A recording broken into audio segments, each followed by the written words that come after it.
जय श्री कृष्णा मित्रों, शिव शक्ति एस्ट्रोलॉजी में आपका स्वागत है। आज मैं आपको सर्वाष्टक जो फलादेश है, मैंने 17 की गणना आप लोगों को सिखा दी है। अष्टवर्ग साधन से लेकर के शोध पिंड साधन तक सारी गणनाएं मैंने आपको करनी बता दी है। अब आज मैं आपको लेकर चलूँगा सर्वाष्टक फलादेश की विस्तृत जानकारी।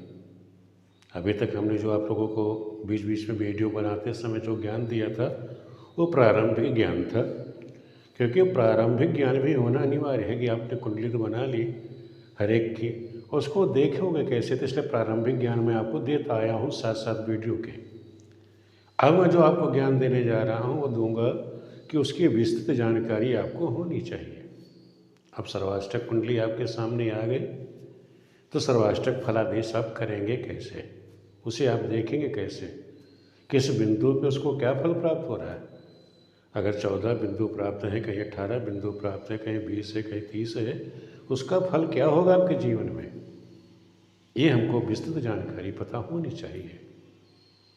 शुभ ग्रह कहाँ से गोचर करेंगे तो क्या फल देंगे, अशुभ ग्रह गोचर करेंगे तो क्या फल देंगे। तो आज हम विस्तृत जानकारी करेंगे सर्वाष्टक फलादेश के बारे में। आपको बताऊंगा कि आप लोग विस्तृत जानकारी उसकी कैसे लेंगे, उसका ज्ञान होना आप लोगों का अनिवार्य है। आज वही उदाहरण हम लेकर चलेंगे। जो कुंडली हम लेकर चल रहे हैं मिथुन लग्न की कुंडली है।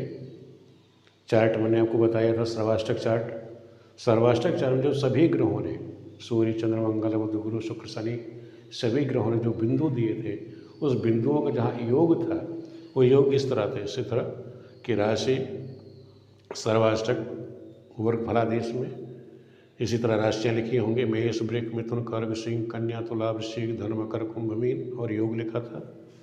टोटल जो सभी ग्रहों का मेष राशि में उसको 28 बिंदु प्राप्त थे। वृष में 32, मिथुन में 29, कर्क में 24, सिंह में 25, कन्या में 36, तुला में 36, वृश्चिक में 38, धनु राशि में 25, मकर राशि में 18, कुंभ राशि में 20 और मीन राशि में उसको 26 बिंदु प्राप्त हैं। ये इस तरह से प्राप्त थे जब ये कुंडली का हमने विश्लेषण किया था। सर्वाष्टक चार्ट में आपने देख लेना। इन्हीं बिंदुओं को, जैसे मेष राशि में 28 थे तो मेष राशि जहाँ 28 लिख दिया, वृष राशि में 32 लिख दिया, मिथुन में 29, कर्क में 24, जैसे कर्क में 24 है 24 लिख दिया, सिंह में 25 है तो सिंह में 25 लिख दिया, कन्या में 36, तुला में 36 है तो तुला में, कन्या और तुला में 36 बिंदु लिख दिए। जो बिंदु प्राप्त हैं वो हमने यहाँ चार्ट में लिख दिया, कुंडली में नोट कर लिया। इस तरह से आप लिख लोगे तो आपको फलित करने में आसानी रहेगी, उसका फलादेश करने में आपको आसान। कोई भी कुंडली हो आपके सामने तो आप उसका विश्लेषण कर सकते हैं। कुंडली विश्लेषण करने के लिए ये आज हम बता रहे हैं। आप पहले सूत्र भी नोट करते जाइए साथ साथ मेरे। पहले है कि किसी कुंडली में, किसी कुंडली आपके सामने आ गई तो उसमें आप क्या देखेंगे, तीसरा, चौथा, पाँचवा, छठा, सातवां, 10वां, 11वां, इस भाव में यदि 30 से अधिक बिंदु हैं वो कुंडली शुभ फलदायी होगी। दोबारा नोट कर लो, किसी की कुंडली में तीसरा, चौथा, पाँचवा, छठा, छठे के बाद है 10वां और 11वां, इन भावों में अगर 30 से अधिक बिंदु प्राप्त हैं वो कुंडली सर्वश्रेष्ठ कुंडली हो जाती है, अधिक शुभ फलदायी होगी। दूसरा नोट कर लीजिए सूत्र, अगर किसी कुंडली में 8वें और 12वें भाव में कम बिंदु हों, किसी कुंडली में 8वें भाव में, कुंडली का 8वां भाव और 12वें भाव में 30 से कम बिंदु हैं तो वो शुभ फलदायी होगी। वो कुंडली में जो भी ग्रह है या भाव है वो अशुभ फल नहीं देगा। जैसे यहाँ देखिए आप अष्टम भाव में कितने बिंदु प्राप्त हैं, केवल 18। द्वादश भाव में 30 से ज़्यादा है तो द्वादश भाव तो अपना अशुभ फल देगा, लेकिन जो अष्टम भाव जो 18 बिंदु प्राप्त हैं वो अपना शुभ फल नहीं दे पाएगा। वहाँ के ग्रह अशुभ फल नहीं दे पाएंगे जब गोचर करेंगे। नेक्स्ट सूत्र समझ लीजिए कि शुभ ग्रह गोचर, शुभ ग्रहों का जो गोचर होगा शुभ फलदायक होगा। कोई शुभ ग्रह गोचर कर रही है, जैसे इस कुंडली में मिथुन लग्न की कुंडली है, इसका शुभ ग्रह कौन हुआ, बुध हुआ, ये शुक्र हुआ। बुध शुक्र जब अपने शुभ स्थानों से गोचर करेंगे, शुभ स्थान कैसे, जैसे चौथे से, पंचम से या और कहाँ बिंदु प्राप्त हैं, यहाँ अष्टम से। इन भाव से गोचर करें, केंद्र या त्रिकोण से गोचर करते हैं, शुभ स्थानों से गोचर करेंगे तो अशुभ फल नहीं देंगे। ये हम अभी बाद में चर्चा करते हैं, कहाँ किस बिंदु से गुजरेंगे तो क्या फल देंगे। अगला सूत्र आप नोट कर लीजिए, पहले सूत्र नोट कर लीजिए, फिर इसके बाद में हम चर्चा करते हैं। अगर 10वें भाव से अधिक 11वें भाव में बिंदु हो, जैसे 10वां भाव हमारा ये 10वें भाव से अधिक 11वें भाव में बिंदु हो, जैसे यहाँ 10वें में 26 है तो क्या कहा 10 में 28 है, तो ये तो शुभ स्थिति हुई। और 11वें भाव से कम व्यय भाव में होना चाहिए। जो 11वें भाव में बिंदु है इससे कम द्वादश में होना चाहिए, लेकिन यहाँ बढ़ा हुआ है तो क्या होगा, एकादश भाव को लाभ कितना मिल रहा है 28, खर्चा ये कितना कर रहा है 32, तो इसमें आर्थिक स्थिति इसकी खराब होगी क्योंकि व्यय इसका ज़्यादा है। होना क्या चाहिए, जैसे 28 कमा रहा था यहाँ 28 से कम बिंदु होने चाहिए द्वादश में, और द्वादश से अधिक बिंदु लग्न में होने चाहिए। जैसे द्वादश में 32 है, यहाँ 29 हो गया, तो यहाँ कहने मतलब द्वादश से अधिक बिंदु लग्न में होनी चाहिए। तो ये इस तरह की कुंडली हमारे लिए शुभदायक होगी, नहीं तो उसका अशुभ फल प्राप्त होगा। तो ये नोट कर लीजिए, 10वें से अधिक 11वें भाव में, 11वें से कम व्यय भाव में, और 12वें से अधिक बिंदु लग्न में होनी चाहिए, तो वो कुंडली जो है शुभ फलदायी होती है, नहीं तो उसका विपरीत फल देगी। नेक्स्ट सूत्र आप नोट कर लीजिए। अगर लग्न कुंडली, चंद्र कुंडली, सूर्य कुंडली और लग्न में, इनमें अगर 30 से अधिक बिंदु हैं, तीनों में, चंद्रमा जहाँ बैठा है, जहाँ सूर्य बैठा है, या लग्न में 30 से अधिक बिंदु है, तो ऐसे जातक जो है अपने ही पुरुषार्थ से धन है, वैभव है, यश है, सब प्राप्त कर लेते हैं। अगर तीनों कुंडलियों में 30 से अधिक बिंदु हैं, जैसे इस बच्चे का देख लीजिए, लग्न में कितने हैं 29, जहाँ चंद्रमा बैठा है वहाँ 24, जहाँ सूर्य बैठा है 25, तो केवल यहाँ लग्न इसकी मजबूत है और दो चीज़ें, वो 25 है सामान्य है, 25 तो सामान्य होता है, 24 भी सामान्य से थोड़ा कम है। नेक्स्ट सूत्र आप समझ लीजिए। अगर लग्न, चतुर्थ और एकादश भाव, किसी कुंडली में लग्न में, चौथे भाव में, एकादश भाव में 30 से अधिक बिंदु हैं, तो ऐसे जातक का क्या होता है, 37 वर्ष के बाद भाग्योदय होता है, सुख है, वैभव की प्राप्ति करेगा। अगर उसकी कुंडली में लग्न में, चौथे और एकादश भाव में 30 से अधिक बिंदु हैं, जैसे यह कुंडली आपने ली, तो लग्न में, चतुर्थ और एकादश में 30 से अधिक बिंदु, 30 से यहाँ सभी में कम बिंदु हैं। आपने देखा लग्न में भी कम बिंदु है, एकादश में भी कम बिंदु है, केवल चौथे भाव में अधिक बिंदु है, तो इस तरह का योग इसमें नहीं बन रहा है। फिर अब हम आपको बता देते हैं, सूत्रों को आप नोट करिए कि कहीं किसी भाव में, जैसे ये कुंडली आपने देखी, किसी भाव में किसी जातक की आपने ऐसे कुंडली देखी, किसी भाव में अगर 14 बिंदु प्राप्त हुए, किसी भाव को 14 बिंदु प्राप्त, जबकि इस कुंडली में ऐसा नहीं है, किसी भाव को अगर 14 बिंदु प्राप्त हैं, तो समझ लेना जब वहाँ से ग्रह गोचर करेंगी तो मृत्यु समान कष्ट देंगे। मृत्यु समान कष्ट कौन देती है, आप जानते ही हो कि अष्टमेश हो, द्वादशेश हो, खष्टेश हो, जो पाप ग्रह हैं हमारी गोचर करें। शुभ ग्रह जब भी गोचर करेंगे शुभ फल तो नहीं देंगे, लेकिन अपनी शुभता में कमी जरूर कर देंगे। ये सूत्र हमेशा ध्यान रखना कि अशुभ ग्रह अगर गोचर करती हैं तो वो हमेशा अशुभ फल ही देंगी, लेकिन जो शुभ जब ग्रह गोचर करेगी तो अशुभ फल ना देकर अपनी शुभता में वो कमी कर देती। इस सूत्र को हमेशा दिमाग में बिठा के चलिएगा।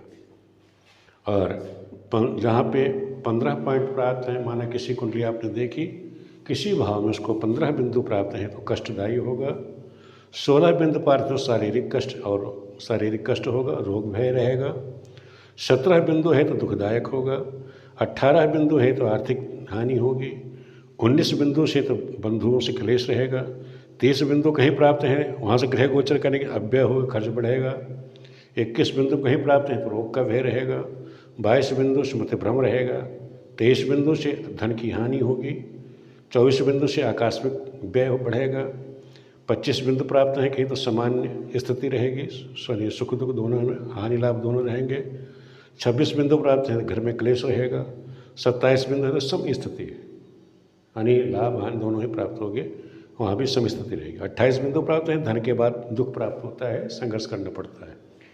कहीं 29 बिंदु प्राप्त हैं तो सामान्य से उसे वृद्धि होनी शुरू हो जाती है। 30 बिंदु में दैनिक सुख की प्राप्ति हो जाती है, वृद्धि हो जाती है, सुख की वृद्धि हो जाती है। 31 से 33 से तो ऐश्वर्य की प्राप्ति होती है। उस भाव से जब भी ग्रह गोचर करेंगे तो ऐश्वर्य है, धन की प्राप्ति होती है। और 34 से 40 के बीच में अगर कहीं ग्रह कोई बिंदु प्राप्त हैं तो पूर्ण भौतिक सुख प्राप्त हो जाता है। तो ये तो है ग्रहों के गोचर के बिंदु प्राप्त हैं, हमें कहाँ कहाँ गोचर प्राप्त हैं उससे हम देखें। अब मान लो ये कुंडली हमने ली, अब हम इसका ही विश्लेषण कर रहे हैं। तो आपने देखा लग्न में यहाँ 29 बिंदु प्राप्त हैं। 29 बिंदु के प्राप्त है इस बच्चे का, जो आप क्या कहेंगे लग्न में अगर 29 बिंदु प्राप्त हैं तो ये सामान्य स्थिति है। आपने देखा 29 में क्या है, सामान्य वृद्धि है। तो इसका जो स्वास्थ्य है, स्वास्थ्य संबंधी है या स्वभाव है, इसका कैसा होगा, सामान्य होगा। इसका स्वभाव सामान्य स्वभाव का बच्चा होगा। फिर आप देखते हैं कि यहाँ धन भाव में इसको 24 बिंदु प्राप्त हैं। और 24 बिंदु आप देख रहे हो कि 24 बिंदु जहाँ प्राप्त हैं वहाँ आकस्मिक व्यय है। अब आकस्मिक व्यय दूसरा धन स्थान क्या होगा, धन का स्थान है। तो इसके जीवन में आकस्मिक व्यय भी बढ़ेगा, खर्चा इसका बढ़ेगा, अचानक इसको व्यय आएंगे। दूसरा, क्योंकि 24 जो बिंदु है जो हमारा शुभ है, सामान्य से कम है, तो इसकी आर्थिक जो स्थिति होगी थोड़ा सामान्य से कम रहेगी। जो धन का संचय, क्यों, मैंने आपसे बताया कि एकादश भाव में इसके 28 पॉइंट हैं और व्यय भाव इसके 32 है। इसको अपने लाभ से ज़्यादा इसको व्यय करना पड़ता है, व्यय करेगा। इस वजह से इसकी जो आर्थिक स्थिति है वो थोड़ा सामान्य से कम रहेगी। हमेशा इसके पास जो धन का संचय होगा सामान्य से कम होगा। अब देखते हैं पराक्रम में। पराक्रम में कितने बिंदु इसको प्राप्त हैं, 25 बिंदु प्राप्त हैं। अब पराक्रम इसको 25 बिंदु प्राप्त है, इसका हम क्या कहते हैं, बच्चा पराक्रमी है लेकिन सामान्य। आप क्या कह सकते हैं, जहाँ 25 बिंदु प्राप्त होता है वो सामान्य कहलाता है, तो इसको सामान्य पराक्रमी कहेंगे। आप ज़्यादा पराक्रमी या बलिष्ठ नहीं कहेंगे, ज़्यादा साहस नहीं कहेंगे, सामान्य स्थिति है। अब आ गए हम चौथे भाव पे, माता का सुख। वाहन है, मकान है, भूमि संपत्ति का सुख की बार की में आप चर्चा करोगे तो वहाँ क्या देखेंगे, वहाँ 36 बिंदु प्राप्त हैं इस बच्चे को। इसके जीवन में इसको मकान, वाहन, संपत्ति, हर चीज़ का सुख प्राप्त है। जीवन में भगवान इसको सब कुछ देंगे। कब देंगे, जब इसकी जो स्वामी है, बुद्ध है, जो लग्नेश है, उसकी दशा अंतर्दशा कभी इसके जीवन में आएगी, वो शुभ फल देगी। दूसरा योग कारक ग्रह कौन है, शुक्र है, या शुक्र की दशा अंतर्दशा आएगी। उसके बाद शनि है, शनि जो है त्रिकोण राशि, शनि की दशा अंतर्दशा आएगी या गोचर चलेगा। उस समय से बच्चे को ऐसी चीज़ें, सारी चीज़ प्राप्त हो जाएंगी, इसको सुख प्राप्त हो जाएगा। पंचम भाव होता है संतान का। अब संतान में हमने देखा कि वहाँ भी इसको 36 बिंदु प्राप्त हैं। तो 36 बिंदु यहाँ प्राप्त हैं, तो इसको क्या होगा कि 36 बिंदु प्राप्त होने से बुद्धि का, विवेक का, बौद्धिकता इसकी बहुत ज़्यादा तेज होती इच्छा होगी। क्योंकि ये बुद्ध शुक्र जो बैठा हुआ है, देखो यहाँ मंगल, उच्च मंगल के साथ बैठा हुआ है, वहाँ बुद्ध भी बैठा, लग्नेश भी बैठा हुआ है। तो ऐसे बच्चे इंजीनियर बन जाते हैं। ये स्वयं में बच्चा ये इंजीनियर है। शुक्र के साथ इसका योग बना हुआ मंगल का, तो इसलिए एरोस्पेस में बच्चा गया। तो यहाँ हमने देखा बौद्धिक स्तर इसका बहुत ऊंचा है। अब आ गए हम छठा भाव। छठा भाव जानते हैं आप, रोग का होता है, शत्रु का होता है। लेकिन यहाँ मंगल देखो आप उच्च का है, और जहाँ पर वो बैठा हुआ 18-30 से बिंदु उसको कम प्राप्त हैं। तो अनिष्ट जो लोग हैं, अनिष्ट तो नहीं करेंगे, लेकिन हाँ ये अष्टम भाव में बैठने पर जो 38 बिंदु प्राप्त हैं, तो हो सकता है जीवन में इसको कर्ज लेना पड़े। ये कर्ज तो दिलाएगा, 38 पॉइंट का मतलब है कर्ज तो देगा, इसके जीवन में कर्ज आएगा। लेकिन मंगल उच्च का होने से हो सकता है कर्ज तो अपना निपटा भी देगा, लेकिन यही कर्ज की स्थिति पैदा कर देगा। पत्नी पक्ष में देखो 25 से सामान्य है। बृहस्पति स्वयं अपने घर में बैठा है तो अपने घर को बर्बाद तो होने नहीं देगा, और 25 बिंदु है, सामान्य स्थिति है। लेकिन बृहस्पति वाले गुण और सूर्य वाले गुण पत्नी में होंगे। पत्नी सुशील होगी, धार्मिक होगी, तेजस्वी होगी, लेकिन दाम्पत्य जीवन इनका कैसा होगा, सामान्य होगा। 25 का मतलब क्या है, सामान्य। 25 लिखो, देखा होगा सामान्य लिखा हुआ है, तो दाम्पत्य जीवन का सामान्य स्थिति में रहेगा। आयु के बारे में, आयु है दुख का कारण। यही दुख का कारण अगर जैसे यहाँ आपने देखा था 38 है, इसी तरह यहाँ भी 30 से अधिक बिंदु प्राप्त होते, तो जब दुख का स्वामी दुख में होता, कष्ट कारक हो जाते, तो दुखों को बढ़ा देता, पहाड़ बना देता। लेकिन ये अच्छा है, ये भाव कमज़ोर है, यहाँ 18 ही पॉइंट हैं। हम ये कह सकते हैं कि ज़्यादा इसको उसकी चिंता करने की आवश्यकता नहीं है, वो भाव उसका कमज़ोर है, तो यहाँ जो भी अनिष्ट फल कम प्राप्त होंगे। भाग्य के मामले में थोड़ा सा शनि अपने घर में बैठा त्रिकोण राशि में जरूर है, लेकिन उस भाव का बिंदु कम प्राप्त है, 20 बिंदु प्राप्त है। आपने 20 बिंदु क्या देखा है? अपव्यय, खर्च। मैंने बताया अपव्यय का, देखो यहाँ द्वादश भाव में अपव्यय बना हुआ है, अष्टम भाव में अपव्यय बना हुआ है।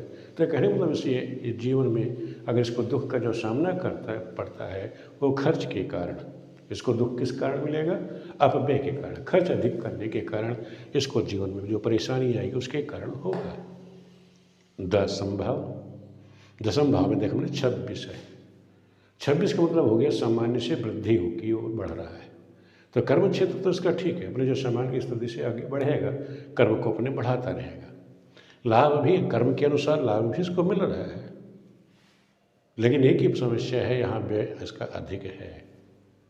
व्यय अधिक होने से परेशान रहेगा। इस तरह से हम किसी भी कुंडली हमारे सामने आ जाए तो हम उसका विश्लेषण करेंगे।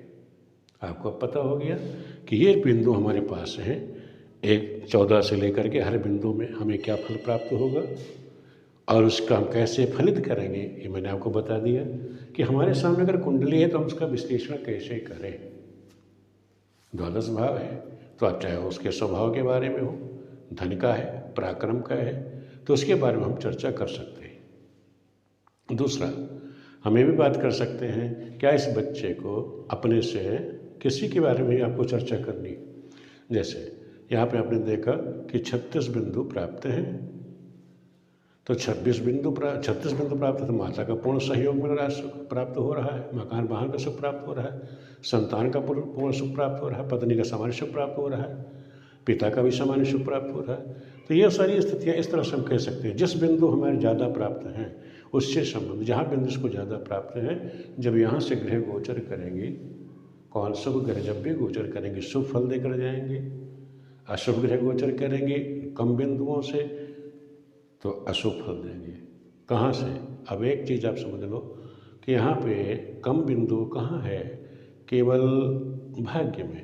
ये केवल एक भाग्य जो है, जो त्रिकोण है, यहीं पे केवल ग्रह जब गोचर करेंगे तो अशुभ फल देके जा रही है। बाकी ऐसा कोई भी स्थान नहीं त्रिकोण या केंद्र का जहाँ से ग्रह गोचर करे और अशुभ फल देकर जाए इस कुंडली में।